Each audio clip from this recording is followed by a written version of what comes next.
Bonsoir. Bonsoir à toutes et à tous.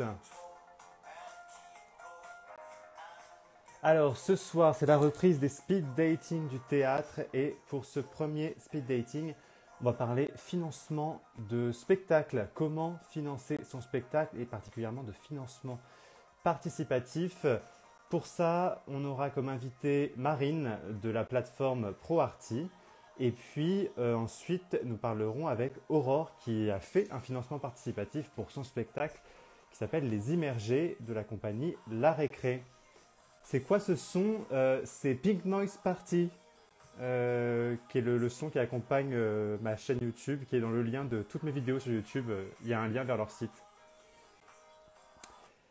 Et voilà, et ben on va commencer tout de suite du coup, ProArty. On va appeler Marine pour parler de financement participatif.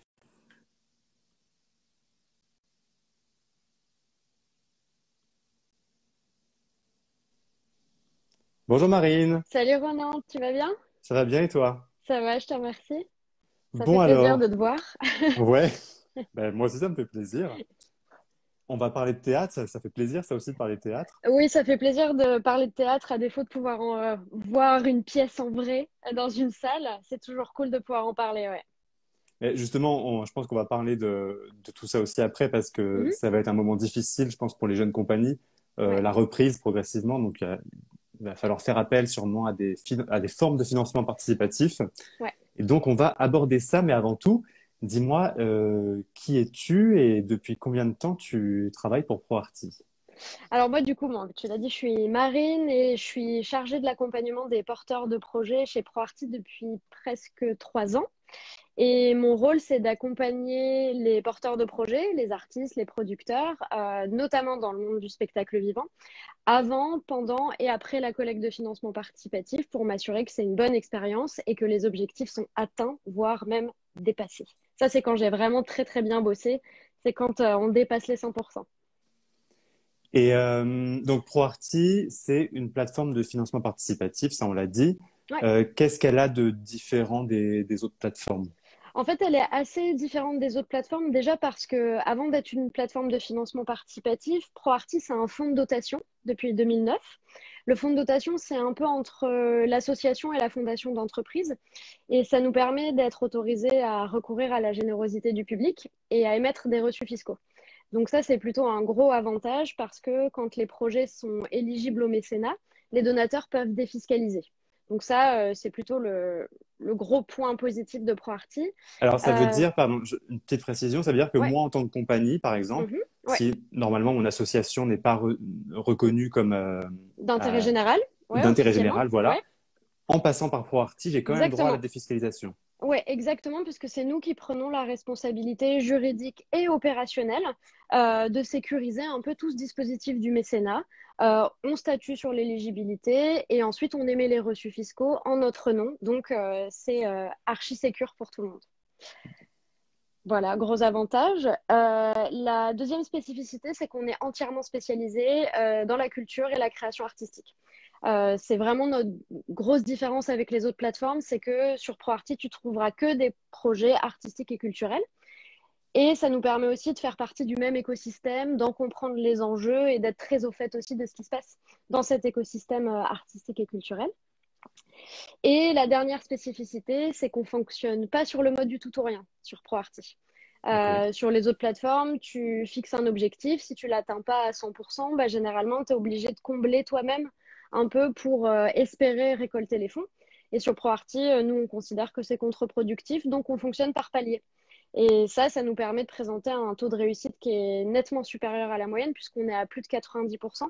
Et ça permet aux porteurs de projets de vivre aussi la collecte de façon beaucoup plus sereine et de s'assurer que les fonds seront reversés parce que à partir du moment où ils sont utiles pour le projet, bah nous on reverse parce qu'on veut voir les projets vivre et naître. Bon, et admettons, aujourd'hui, donc moi, je suis un artiste, j'ai envie de monter un spectacle, Ouais. euh, à- et je sais que je vais avoir besoin de financement participatif parce que j'ai Mm, mm. très peu d'autres ressources. Ouais. À quel moment de mon processus de création, je viens vous voir? Mm. Alors en fait, ça dépend un peu parce que le financement participatif, ça peut intervenir à plusieurs moments. Ça peut être soit un espèce de déclencheur. Du coup, tu lances une collecte de financement participatif parce que tu as besoin de trésorerie et tu as besoin d'engendrer des frais. Et ça te permet de commencer à donner vie à une ébauche de ton spectacle. Et ensuite, tu vas chercher d'autres sources de financement. Ensuite, tu peux aussi avoir un budget prévisionnel déjà très précis avec des dépenses et des recettes.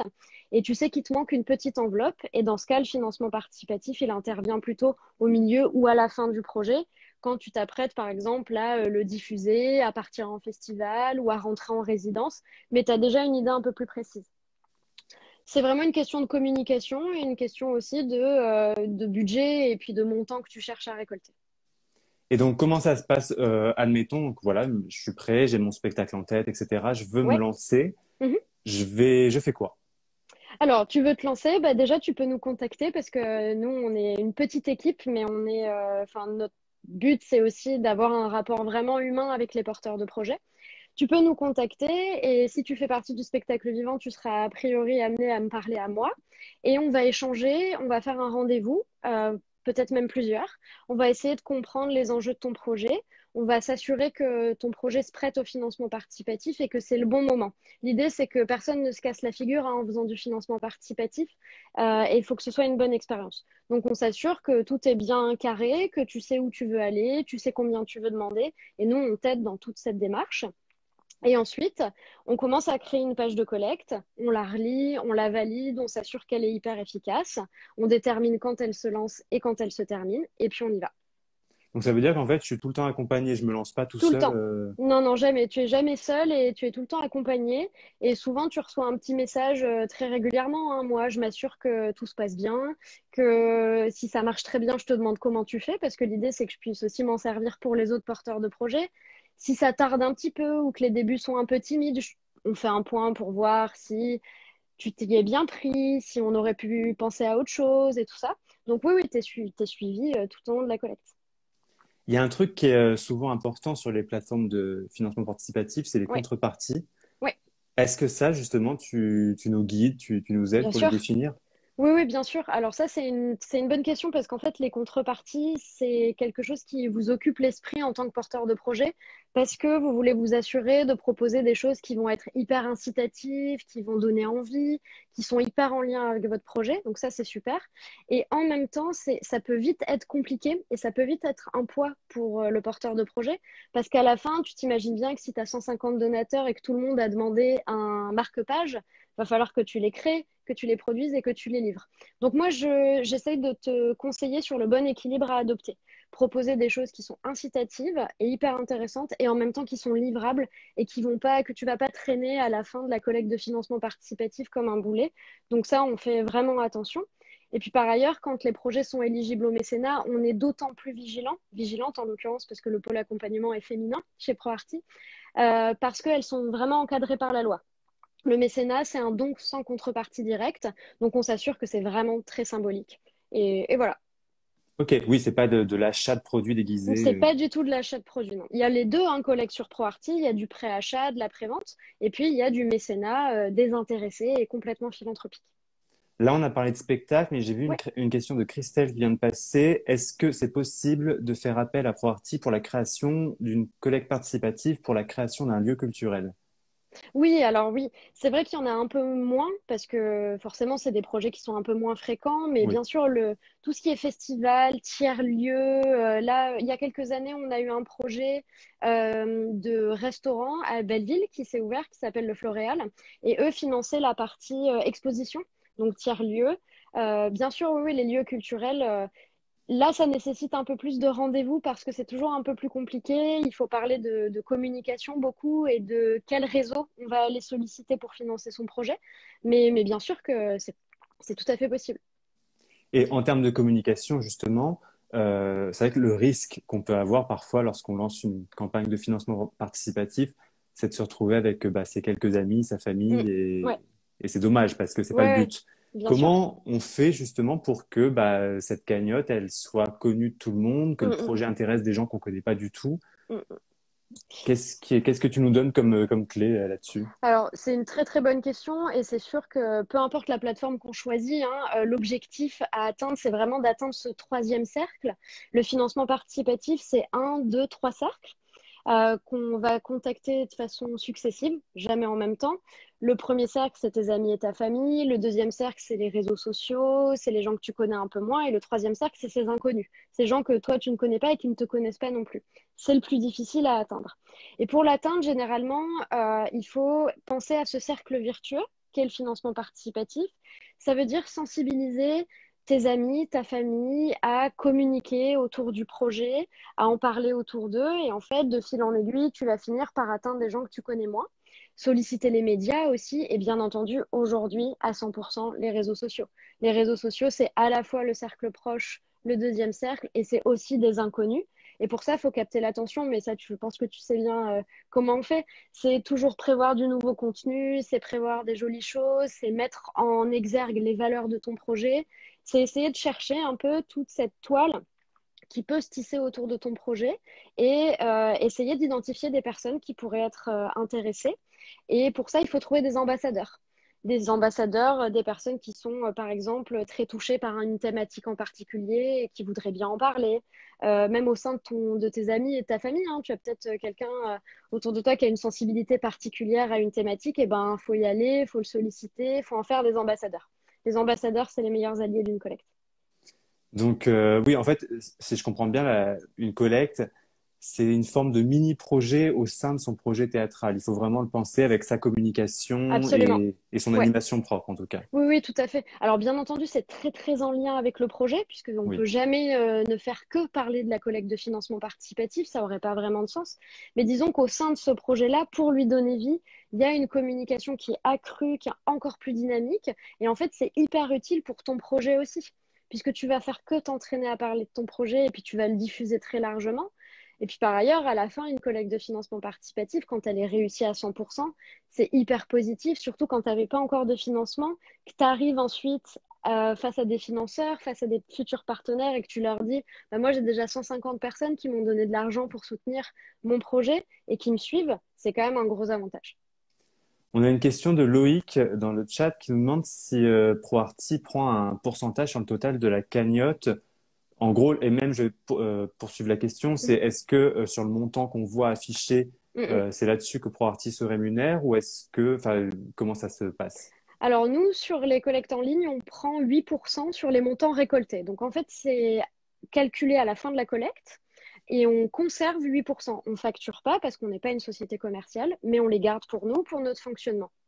Par contre, ce que nous, on encourage les porteurs de projets à faire, et parce qu'on est très transparent sur notre modèle économique, c'est de demander toujours 8% de plus que le minimum minimum. Comme ça, on est sûr qu'à la fin, on rentre complètement dans les clous, y compris en prenant en compte la commission de la plateforme.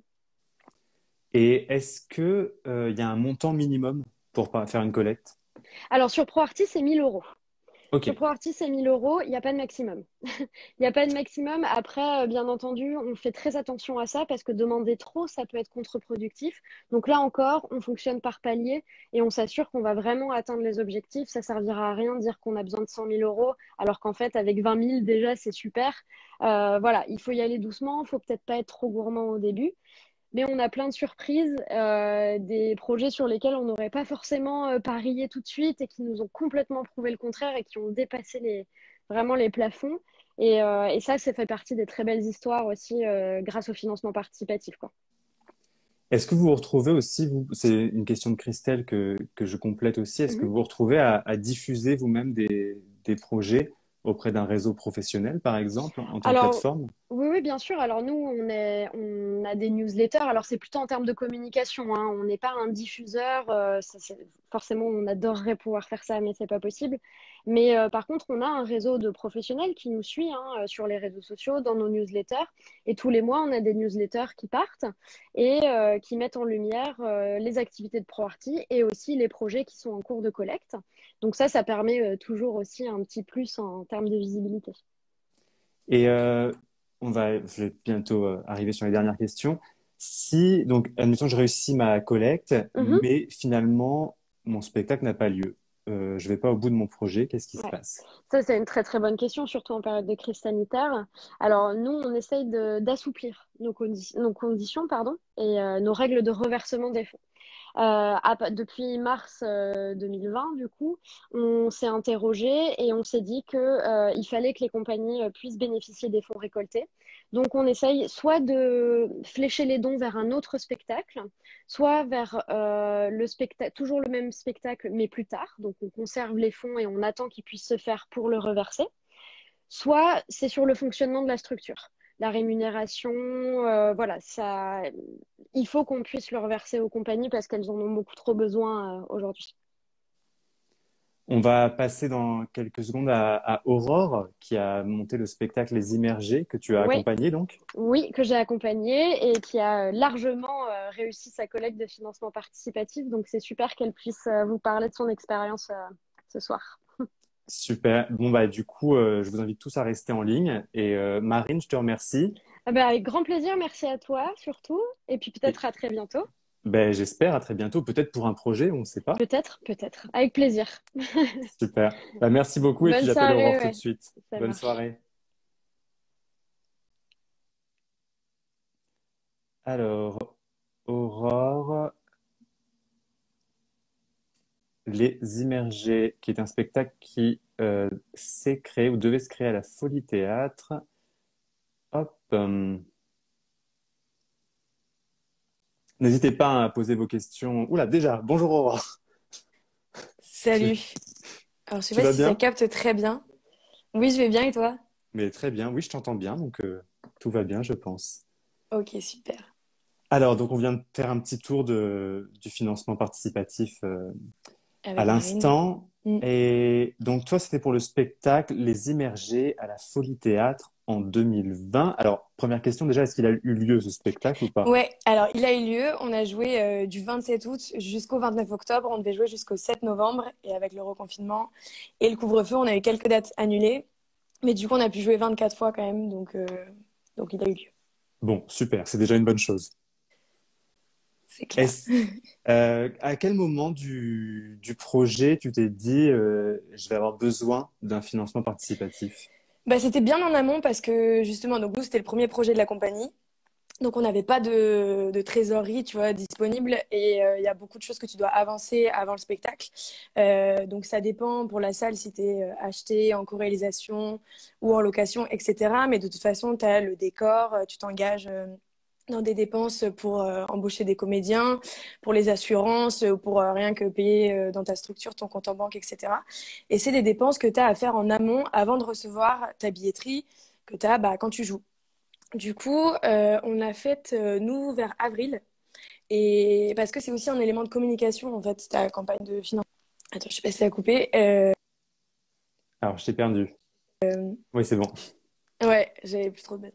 C'est aussi ouais, un élément de ta communication. Donc, il faut le faire un peu rapprocher quand même du moment où tu vas jouer.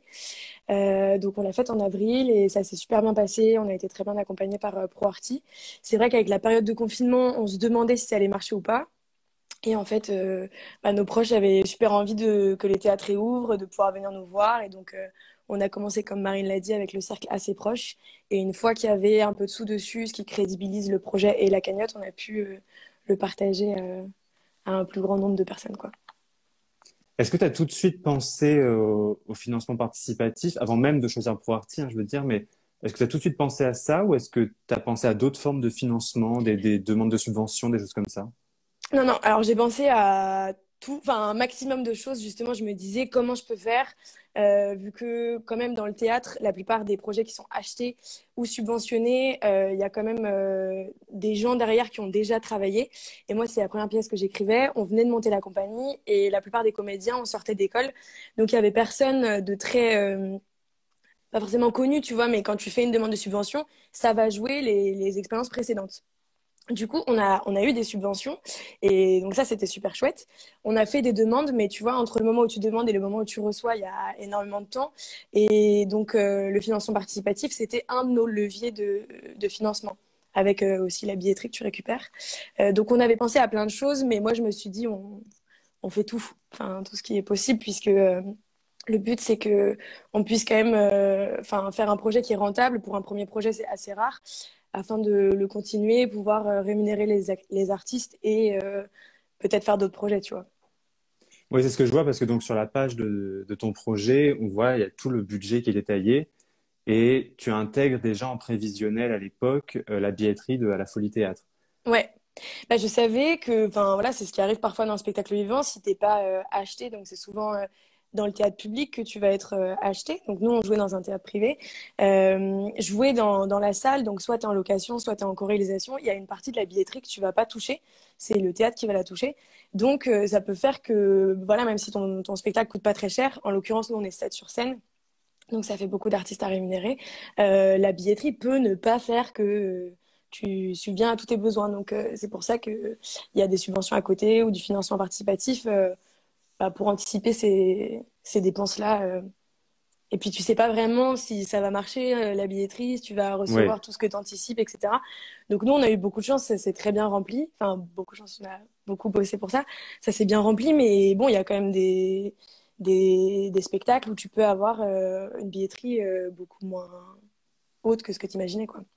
Là, je vois effectivement que vous avez fait une estimation à 60% de remplissage, qui est correct comme estimation. Ça, justement, c'est avec ProArty que vous avez un peu estimé tout ça ou Non, ça c'était. Bah, ProArty est super dispo s'il y a besoin d'aide pour les estimations. Après, le truc, c'est que bah, on a regardé un peu à Paris quel était le taux moyen. Donc, nous, finalement, on a eu un taux de remplissage de 70%. Donc, en période Covid, c'était super chouette, enfin, avec la jauge réduite. Moi, j'avais fait un peu de production avant, mais 60%, ça me paraissait quand même assez haut. Parce que bah, voilà, il y a souvent des salles qui sont pas remplies, surtout pour un spectacle que les gens connaissent pas. Mais voilà, on voulait pas non plus demander des 1000 et des cents sur ProArty. Donc c'était la somme qui nous paraissait nécessaire pour que le spectacle se fasse. et tu as dépassé ton objectif puisque tu es à 110% de financement. Ouais, en plus, à l'origine, on avait demandé 6700. Et puis, on a eu. Puis, en fait, après, on a mis un peu plus. Donc, on s'est dit que ça allait financer aussi notre résidence. Parce qu'à l'origine, on n'avait pas de sous pour financer la résidence. Et finalement, ça a pu faire que on payait pas nous-mêmes. Enfin, pas nous-mêmes. Je veux dire, la compagnie pouvait payer les trajets de la compagnie et le lieu. Donc, ça, c'était assez chouette. Et donc, on a demandé un peu plus. Et puis, on a bien fait, vu qu'on a eu quand même pas mal de dates annulées. Et puis, pas mal d'imprévus avec le Covid. Bon, et on a beaucoup parlé d'argent, mais parlons un peu quand même de ce projet dont tu Ouais, es autrice et comédienne, c'est ça? ouais, c'est ça. Et metteuse en... Non, pas, t'es pas la metteuse en scène, c'est ça? Non, c'est une amie qui s'appelle Lorella Delcide qui nous Ok. regarde à l'heure actuelle, qui met en scène le projet et qui joue dedans aussi. Du Alors coup, ça s'appelle raconte-nous Les un peu, ouais, Immergés. de quoi ça parle. Ouais, je te raconte. Alors attends, je pense que je vais brancher mon téléphone parce que malheureusement, il n'y a plus de Je t'en batterie. prie, Donc, vas-y. je te raconte en branchant mon téléphone. Donc, c'est l'histoire d'une bande de jeunes réfugiés climatiques en 2081. Donc, c'est un récit d'anticipation qui a pour but de sensibiliser à l'environnement, mais avec humour parce que c'est un sujet qui est plutôt rébarbatif. Pas mal de conférences sur le sujet qui peuvent être pas forcément très fun. Et donc moi j'avais envie d'écrire là-dessus. Il y a une des comédiennes qui s'appelle Mila qui m'a aidé à écrire la pièce et puis tout le monde a beaucoup participé, ne serait-ce que pour les idées d'interprétation. On avait tous envie de parler de ça. Voilà, c'est un sujet qui nous touche. Et qu'est-ce que je peux dire? Voilà, il y a du chant, de la danse et ce que je dirais principalement, c'est que en tout cas la salle a l'air de rigoler en regardant le spectacle et puis de retenir certaines infos, d'être un peu sensibilisé par le spectacle. Après, bon, 1 heure et quart résumé comme ça, Parce que c'est un du coup, peu. on en est où à peu près en 2080 au niveau climatique? Alors, niveau climatique, donc en gros, donc ça s'appelle les immergés, donc ça part du postulat que avec donc le réchauffement climatique et qui entraîne la fonte des glaces. Donc en fait, le réchauffement climatique au niveau de l'eau, ça entraîne trois choses. Donc je vais rentrer dans la partie un peu scientifique. La fonte des glaces, l'augmentation de la densité de l'eau et l'affaissement des nappes phréatiques. Donc ces trois phénomènes scientifiques entraînent l'augmentation du niveau de la mer et il est assez probable que les côtes européennes, donc en l'occurrence Amsterdam, les côtes d'Europe de l'Ouest, se retrouvent immergées et qu'il y ait certains Européens qui se retrouvent du coup réfugiés climatiques. C'est vrai qu'aujourd'hui, c'est plus au Bangladesh, par exemple, qu'il y a des réfugiés climatiques. L'Europe risque d'être dans les derniers impacté, à vraiment que les gens doivent partir de chez eux, enfin, se retrouvent à migrer. Donc, on en est là. Donc, ça concerne des Européens du Nord-Ouest. Donc, il y a des Français. Bon, il y aurait eu des vagues de chaleur dans le sud. Donc, il y a une Italienne qui est montée dans le nord de la France. Et il y a un ouragan au début de la pièce. Et donc, l'État français prévoit des bateaux pour que les rescapés puissent aller se réfugier en altitude dans les montagnes et au frais. Et donc, on suit le périple d'un frère et d'une sœur qui rencontrent sur leur chemin pas mal de personnes qui sont tous un peu des métaphores du greenwashing, par exemple. Je sais pas si tu es familier Oui. de ça. Donc, c'est le fait donc dans le marketing, dans la pub, de faire un peu tout en vert pour mieux vendre. Donc, il y a un personnage qui est une métaphore de ça, il y a un personnage qui est une métaphore de la Terre. Et donc, ils rencontrent sur leur chemin comme ça des petits personnages. Et voilà, on essaye de parler de ça. Enfin, on l'a fait du coup, mais avec pas mal d'humour. Donc, il y a pas mal de passages un peu rigolos, je dirais. C'est marrant, je trouve que, enfin, je sais pas si je peux te demander ton âge. 25 ans. Ouais, je trouve que dans notre génération, en tout cas, récemment, j'avais vu Yourt au Théâtre 13. Je sais pas si tu l'avais Oui, vu. non, en fait, je l'ai pas vu, mais j'en ai beaucoup entendu parler et je me disais, oh là là, trop bien, un projet qui parle d'environnement, qui a l'air de bien marcher, qui joue au théâtre 13 et tout. Et j'ai pas eu la chance de le voir. Sous un angle complètement différent, mais en tout cas, on voit bien que on a une génération là qui arrive avec des sujets climatiques au théâtre qui Mm. étaient peu abordés jusqu'à présent. Bah moi, c'est pour ça que j'ai écrit, justement. Au début, je voulais jouer quelque chose et puis il y avait pas trop de texte là-dessus puisque bah, c'était pas forcément un sujet qu'on abordait énormément. Donc depuis, on a eu des super, l'inversion de la courbe aussi de Samuel Valenzi. Il y a eu un texte qui s'appelle Migrant qui parle de ça avec plein de A dans le titre. Donc toutes ces choses-là et Yourt notamment qu'il faut que je vois. Donc, je suis très contente qu'on montre un peu plus ça au théâtre. J'espère que après la crise du Covid, les gens auront quand même envie d'en entendre parler parce que même si ça peut être rébarbatif, c'est quand même hyper important. Et puis, on peut en parler avec pas mal d'humour. Je pense que Yourt est assez sympa comme spectacle aussi. Et est-ce que tu as envie de l'amener Enfin, j'imagine que tu as envie de le jouer beaucoup, ça c'est sûr. Mais est-ce que tu as envie de faire plus que le spectacle, de faire des rencontres, par exemple, des choses comme ça pour parler de ce sujet? Ouais, après le spectacle, bah ça serait super. En plus, nous, on a eu pas mal de personnes qui étaient engagées dans l'environnement qui sont venues. Donc nous, au niveau de la compagnie, il y a une démarche au-delà de la scène, par exemple, prendre des matériaux qui sont réutilisés ou décarboner les trajets ou prendre des tracts biodégradables. Euh, toutes ces petites choses-là. Mais c'est vrai qu'on aimerait bien qu'à l'issue des représentations, il y ait des débats ou des personnes qui sont des environnementalistes, comme on dit, et qui puissent venir parler avec le public s'ils en ont envie. Après, je sais que la force aussi parfois de spectacles qui parlent d'environnement, c'est justement, c'est pas des conférences, c'est assez divertissant et le public, même s'il est sollicité, il peut partir et réfléchir sans que ce soit une leçon.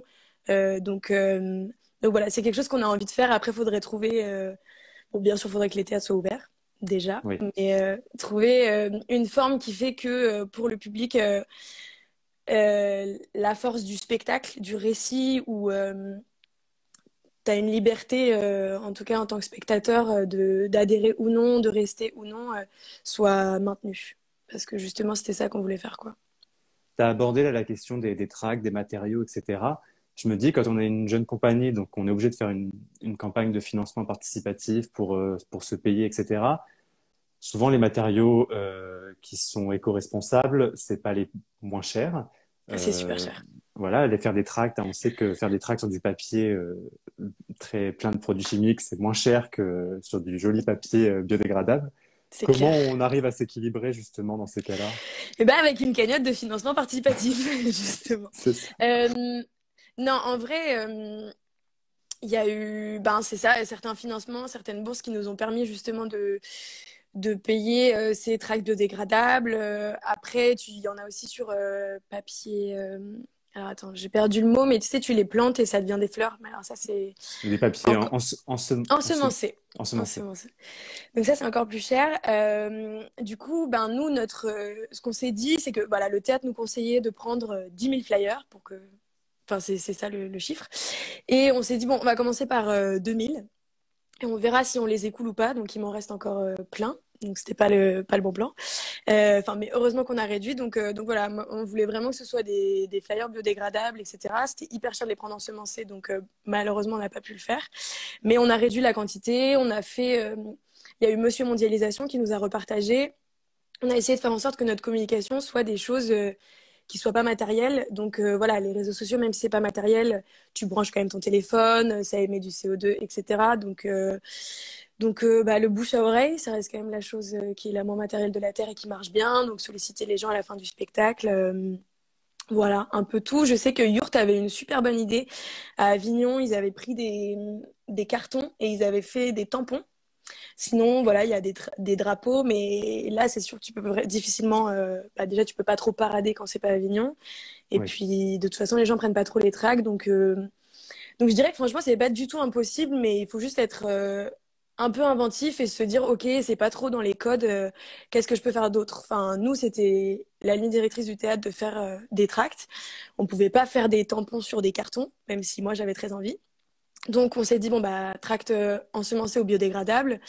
Ensemencé, c'est 3 000 €. Biodégradable, c'est 300. Et chimique, c'est 30. Bon, bah, on va partir sur le biodégradable parce que il y a des moments, bah, tu peux pas mener tous les combats de la Terre. Donc, pour en mener un, déjà, tu vas sur, par exemple, du flyer biodégradable. Enfin, Ouais, t'en au fais lieu de. moins, tu choisis les bons matériaux et non, mais c'est effectivement, c'est une réflexion et c'est sortir des cases, ouais, des clous, quoi.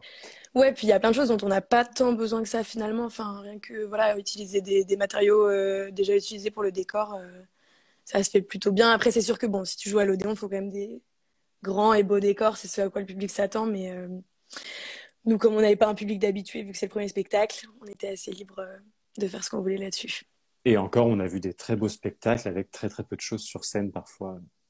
Oui, rien, Il n'y a pas ça peut être très besoin très beau. d'avoir des tonnes de bois découpé et peint pour faire un beau décor, Voilà. Mais il y a quand même des super scénographes qui font plein de évidemment. choses avec beaucoup de dégâts. Bah écoute, merci beaucoup. Où est-ce que vous jouez pour les prochaines dates? Ben écoute, pour l'instant, on ne sait pas encore puisque les choses qu'on avait ont été annulées, reportées, etc. On croise les doigts pour peut-être un festival en septembre, Ok, s'il se fait et si on est parmi ceux choisis dans la programmation. Donc pour l'instant, tant que c'est pas fait, je ne dis rien, mais je te tiendrai au courant. super. Bah écoute, merci beaucoup d'avoir été là, de nous avoir parlé de financement participatif, de ProArty. Visiblement, tu es Ouais, contente de l'expérience. ouais, très contente. Puis c'est vrai qu'il y a plein, voilà, on en disait, il y a différentes plateformes qui prennent un peu le même montant chacune. Alors il y a une plateforme qui prend rien, mais du coup c'est les contributeurs qui mettent en plus quasiment automatiquement et sans s'en rendre trop compte. Et ProArty c'est vraiment chouette pour la plateforme est chouette en termes de visuel. Et mine de rien, la campagne de financement participatif, comme je le disais, c'est quand même de la communication sur ton spectacle. C'est là où les gens vont entendre parler en premier. Donc, si tu as le moyen de ne pas passer par le financement participatif, te faire acheter ou subventionner, c'est super. Mais si tu passes par ça, nous, on a été super contents en tout cas de ProArty, de la disponibilité de Marine qui a parlé juste avant et tout. Super. Bon, bah écoute, merci beaucoup. À Merci très à toi. bientôt sur Ouais, scène. Tu nous tiendras au courant et puis je mettrai ça sur les réseaux sociaux quand le spectacle rejouera. trop cool. Bah, je croise les doigts. Et bah, merci à toi pour ton temps et puis bonne soirée. Merci, bonne soirée. Ciao. Voilà, merci à toutes et à tous d'avoir suivi ce live. On va s'arrêter là. J'espère que cette thématique vous aura plu. On se retrouve lundi soir à 19h30, demain soir en fait, à 19h30 pour une vidéo sur ma chaîne YouTube avec pas mal de blogueurs et blogueuses théâtre. On a regardé les pires avis Google des théâtres à Paris et en banlieue et je leur ai fait deviner quel avis était associé à quel théâtre.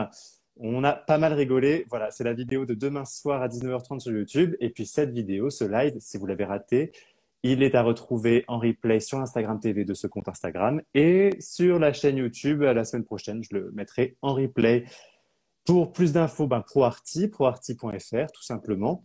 Et puis vous avez même la page Les Immergés qui est encore sur le site ProArty. Et vous avez les comptes Instagram de ProArty et des Immergés qui viennent de s'afficher dans les commentaires. Bonne soirée à toutes et à tous, bonne fin de dimanche et à la semaine prochaine.